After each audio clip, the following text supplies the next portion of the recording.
There is an island off the coast of Venice, Italy. It has no permanent residents, no tourists, no hotels, no ferries. The Italian government tried to sell it in 2014. Not a single buyer came forward. Because some places carry a weight that money can't erase. Poveglia Island has been called the most haunted place on Earth, but haunted doesn't even begin to cover it. This island didn't just witness death, it manufactured it for centuries, on an almost industrial scale. And here's the part that should terrify you. What happened here wasn't the work of monsters or madmen, it was policy. To understand Poveglia, you have to understand what Venice feared most. Not invasion, not poverty. It's plague. In 1348, the Black Death ripped through Europe like nothing before or since. It didn't discriminate. Rich, poor, priest, king, it took them all. And Venice, one of the most crowded trading ports in the world, was wide open. So the Venetian government came up with a solution, a radical one. They designated Poveglia, a tiny island just 1.5 miles from Venice, as a quarantine zone. If your ship arrived carrying sick passengers, you weren't allowed to dock in Venice. You were rerouted to Poveglia, and you waited 40 days. That's where the word quarantine comes from, quarantino, 40 days. For the mildly sick, 40 days was survivable, but Poveglia wasn't just receiving the mildly sick. Anyone showing the first signs of plague, a cough, a fever. A single black sore on the skin was taken from their home, separated from their family, and shipped to this island. Most of them were not yet dying. Some weren't even sick. They were taken as a precaution. They never came back. At its peak, Poveglia held tens of thousands of plague victims at once. The island is less than 8 acres. Do the math. They burned them in massive open pits. And when the pits overflowed, they dumped the charred remains directly into the lagoon and started again. Historians estimate that over 160,000 people died on or around Poveglia between the 14th and 18th centuries. That number might be conservative. The island's soil today is literally comprised of human ash and bone fragments. If you were to dig 6 inches into the ground anywhere on Poveglia, you would find human remains. In 1630, the plague returned, and so did Poveglia's role. More ships, more sick, more fires.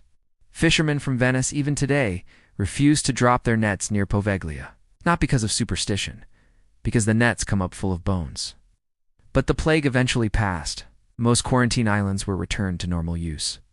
Poveglia was not, because by then, the island had developed a reputation, and someone in power decided that reputation could be useful.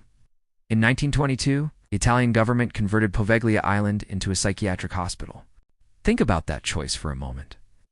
Of all the places in Italy and all of Europe, they chose this island, this specific island, where 160,000 people had been sent to die. Where the ground was made of human ash, they chose here to house the mentally ill. What happened inside Poveglia's asylum is difficult to fully document because the records were either lost or, according to some researchers, deliberately destroyed. But survivor accounts leaked testimonies from former staff. And investigative journalism from the 1960s and 70s paint a picture that is deeply disturbing. Patients were not treated at Poveglia. They were warehoused, forgotten, subjected to experimental procedures that would not pass any modern ethical standard or, frankly, many historical ones either. One doctor, whose name has never been officially confirmed, is said to have conducted crude surgical experiments on patients without anesthesia, lobotomies, bone drilling. Procedures we would now classify as torture. The story goes that this doctor eventually lost his mind. Whether it was guilt or something else entirely, depends on who's telling the story. He is reported to have thrown himself from the hospital's bell tower, or was thrown. The asylum closed in 1968. The island was abandoned. And for the next 50 years it has sat there, empty, locked, inaccessible to the public in the middle of the Venetian Lagoon. Today, Poveglia is technically private property.